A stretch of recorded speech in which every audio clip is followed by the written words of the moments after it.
Hello and welcome to Small Publishing in a Big Universe. I am your host, L.A. Jacob. This month's interview is with Robert Runté, a longtime editor. Coming from our sponsors this month. From Water Dragon Publishing is Revan's Heart by Stephen D. Brewer. In Dragon Gems this month, The Credo of Comrade January by Robert Bagnall, One for the Road by Melissa M. Bull and Brian C. E. Bull, Enlightenment by Bruce Golden, O2 by Kellyanne Solvera, and a new Dragon Gems collection for winter 2024.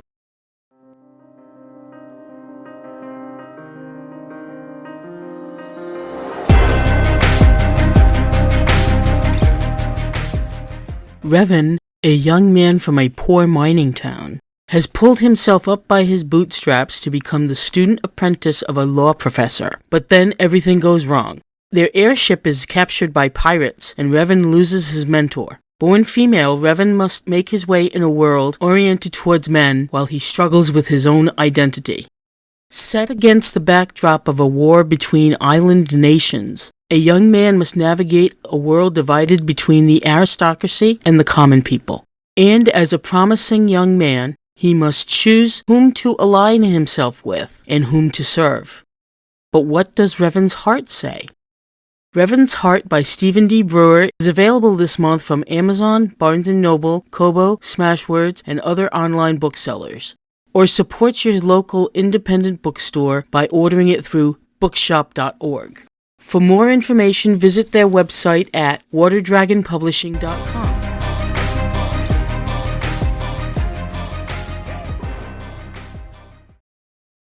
I'm interviewing Robert Runté.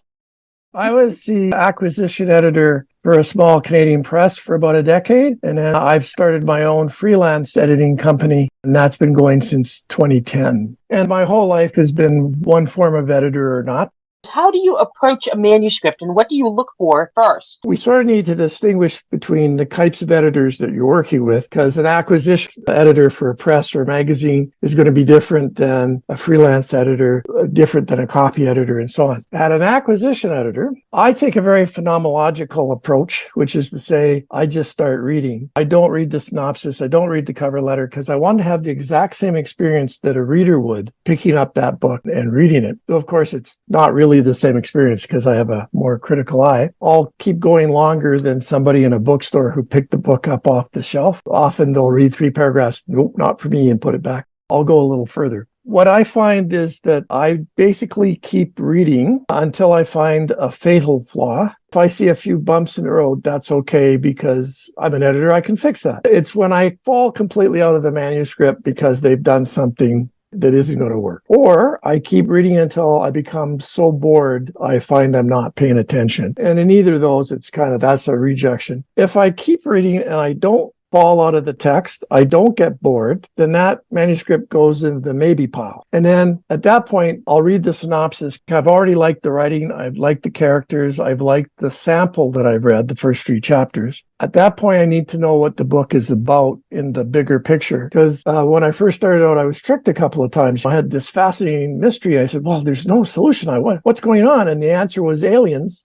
That's not what I wanted for a mystery novel. It's amazing how many people try and hide the ending. And then there's a surprise. No, I'm your editor. You can't surprise me. I have to know. Otherwise, I'm not taking it. So that's my process. What I find is there are a lot of misunderstandings about that process. Many people believe that acquisition editors are sort of reading to find the flaw so they can reject it and get on to the next one. And there is some truth in that. If I see a really horrible problem that I'm not going to be able to fix easily, I'm going to put that manuscript aside and go to the next one. The more popular presses, they're getting 1,000 manuscripts a week. The editor doesn't have time to say, well, how could I fix this if it's a terrible problem? So there is some truth to that. But the other half of that is that every editor, every slush pile reader is pulling for the author. We want the author to succeed. We want to find that amazing book in our stack of somewhat less amazing books. So we hope this is it. This is the one that's going to work for us. Minor errors aren't going to bug me. But if I'm liking the style, if I like the idea, if I'm liking the characters, then there's a good chance I'll just keep going because I can fix most things. It's amazing how people don't read the submission guidelines. Quite clear, I didn't do horror. I don't like horror, but because I do fantasy, I get an awful lot of horror. No, read the guidelines. You're wasting your time and mine. Freelance editor, then my job is to find those errors and embrace them because I'm going to teach them how not to do whatever it is they're doing that's holding them back. When I fall out of a manuscript I'm being paid to edit, I'm going to say, okay, here's where I fell out, which is important information for the author to have. This is why I think that happened, and this is what you can do about it. The only thing freelance editors have, at least I struggle with, I know a few who can deal with it. If it's boring, there's not a lot. I love it when I find a common error because I can fix those. If you have too many images or not enough imagery, or if the character's unsympathetic, I could say, here's the problem. This is why this manuscript isn't going anywhere. But if there's no obvious errors, it's just kind of meh, that's harder to fix. What do authors seem to get consistently wrong? The problem where there is consistently, and the truth is every author is on a continuum of error.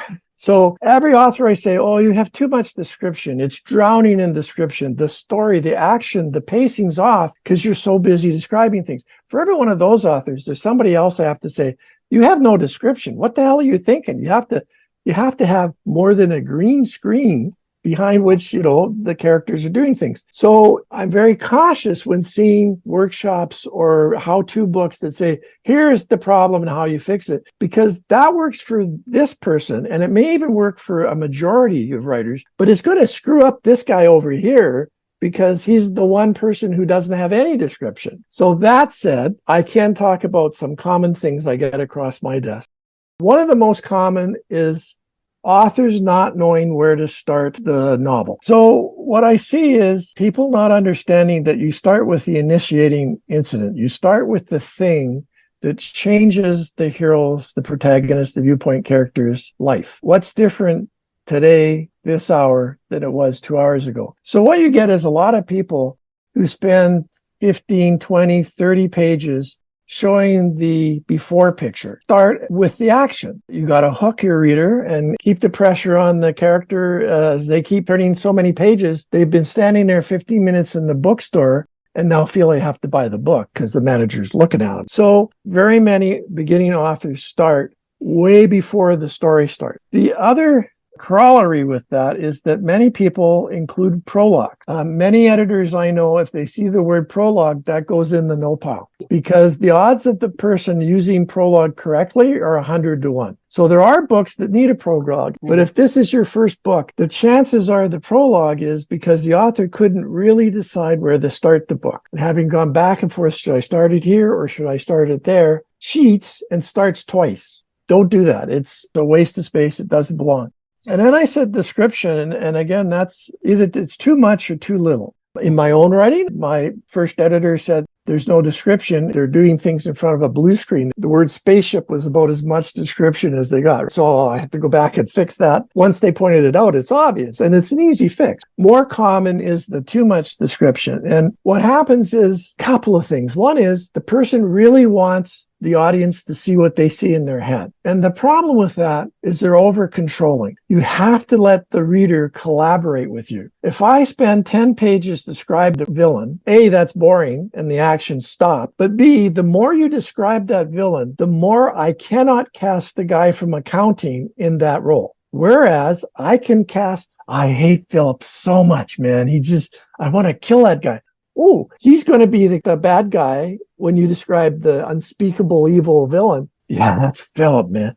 But I can't do that. I can't identify with my life. I can't have that book resonate with me if you're too busy saying he's black with red hair and the scar across it. No, it's not Philip, apparently. So you're undermining your audience's participation, the interactiveness of the book. So that's a problem. The second problem is timing. A lot of beginning authors think the second a character comes on stage, I have to stop the action and describe them for 14 paragraphs. That's bad because it stops the action and destroys your pacing. It's unrealistic. If we're writing from the viewpoint character's point of view, then what they see when a ninja jumps out at them with a knife is the knife. If you see actual police interviews, what did the guy look like? I don't know. He had a hoodie and a knife. That's a problem.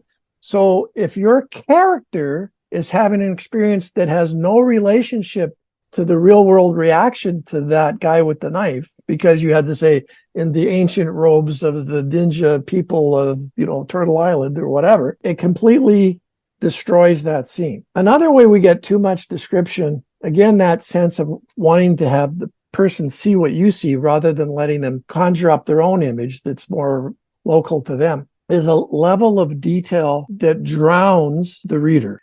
But what we want is one or two tags that kind of place the scene and let the reader fill in more of the details. The other part of that is, if this is a brilliant image, but you have 14 brilliant images on that same page, it devalues them. It's like pruning a rose bush. You only want a few brilliant images that will stay with them. That avalanche of imagery is too much. Don't overdo it. Again, anytime we give these sort of general advice, it's good for 90% of people, but it's destroying that 10%. So that's why you need an editor or beta readers or a good frenemy maybe, so he'll tell you what's wrong, to look at it, because we can never see our own problem. By definition, I think everything I write is brilliant, and then the next day I think it's awful, but I never see the reason because I can't see my own mistakes. As soon as you see it, it's obvious. How could I have missed that? So we all are like that. There's no really use my saying a common error is that you lose track of characters, because that may not be your error. And it doesn't help you if you don't think of it that chapter.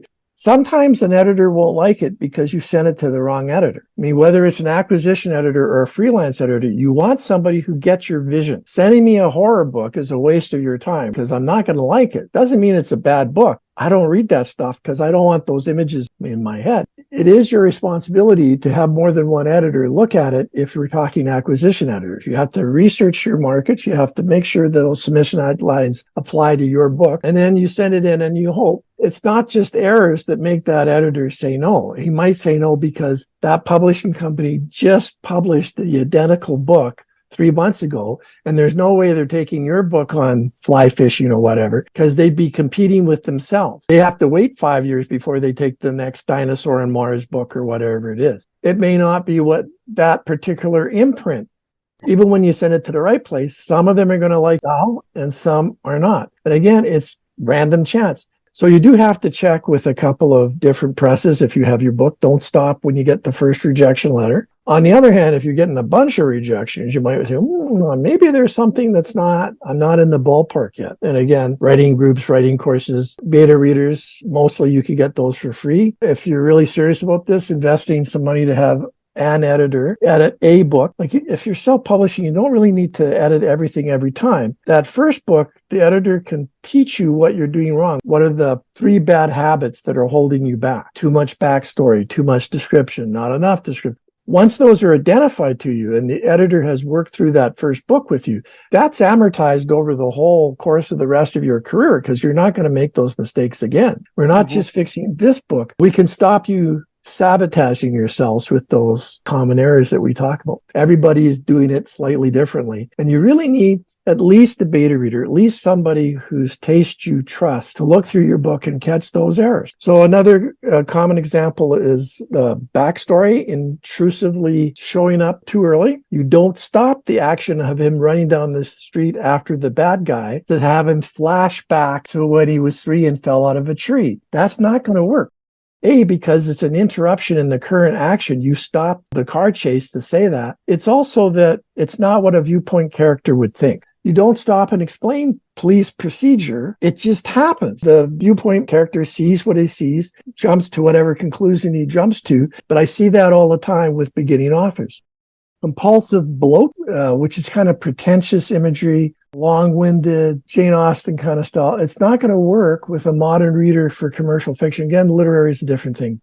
The first thing you have to do after you finish your first draft is go out and take 10% of it out, because we want concise. We want as few words as necessary to get that image into my head, whereas a lot of books are overwritten. The idea was not a 300,000 word idea, right? It was simple idea, be more concise. Expository lump, that's another huge one, especially in science fiction, which is what I do most of, where you stop the story to explain the science. I still see that a fair bit where people want to explain. So as soon as you say, don't ever do that, no, it might not apply to you. I tell almost all my writers, get behind the eyes of one viewpoint character and stay there, because that's the easiest way to write, especially if you're starting out, where you're following the action of one person. It just makes things simpler, and it's also easier for the reader to identify with. Or if you have two people, two viewpoints, do alternating scenes, alternating chapters. That works just fine. Where can people contact you? Essential Edits is one word, then .ca or sfeditor.ca. And my email is dr for doctor of a doctorate, RUNTE @gmail.com. Thank you very much for all your tips, and hopefully they will be beneficial to beginning and advanced writers. And thank you very much. Thank you for having me. I've enjoyed it.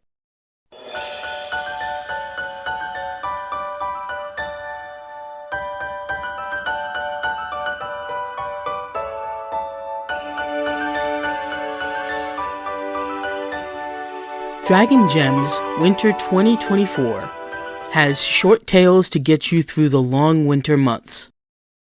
Dragon Gems Winter 2024 has everything from a one-man expedition to a watery moon to an activist against monsters on display to an update of a popular 80s TV show and a strange folktale.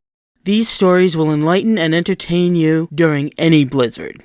Dragon Gems Winter 2024 is available this month from Amazon, Barnes & Noble, Kobo, Smashwords, and other online booksellers. Or support your local independent bookstore by ordering it through bookshop.org. For more information, visit their website at waterdragonpublishing.com.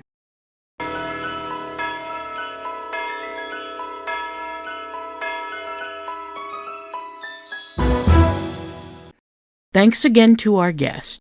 We plan on publishing new episodes every second Wednesday of the month. Watch for new episodes around that time. To find out more about our featured products and books mentioned by our guest, please take a look at the SPBU Marketplace at spbu-marketplace.com. Theme and ad music is provided by Melody Loops. If you want to know more about small publishing in a big universe, visit our website at spbu-podcast.com. Send us your feedback by using the Contact Us link.